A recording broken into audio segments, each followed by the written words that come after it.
দায়িত্বে ছিলেন গণবিজয় হত্যা তারা গুলি করে হত্যা করেছে শহীদদের। এটা আপনারা সকলেই দেখেছেন। যখন এই যাত্রাবাড়ির অবরোধ শুরু হয় তখন এই শেখ হাসিনার পতনের ঘণ্টা বেজে যায়। কারণ শেখ হাসিনা তখন বুঝতে পেরেছিল এবং আওয়ামী লীগের নেতারা যারা ছিলেন তারাও বুঝতে পেরেছিলেন এবার রক্ষা নেই। তাই সবাই একে একে পালিয়ে গিয়েছে এবং দেখা গেল যে শেখ হাসিনা এক পর্যায়ে দেশ থেকে পালিয়ে গেলেন। আজকে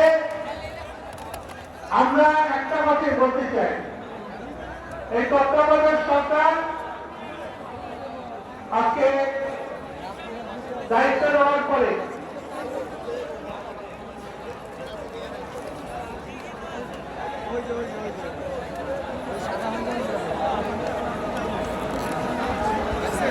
এই তত্ত্বাবধায়ক সরকারের এই কমিটি তত্ত্বাবধায়ক সরকার হওয়ার পরে আমরা প্রথমে আশা করেছিলাম এই দেশে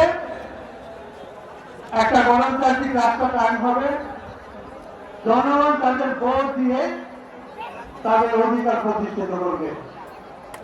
তাই আমাদের নেতা তারেক রহমান এবং এই তত্ত্বাবধায়ক সরকারের প্রধান লন্ডনে যখন গেলেন তখন তারেক রহমানকে দেখে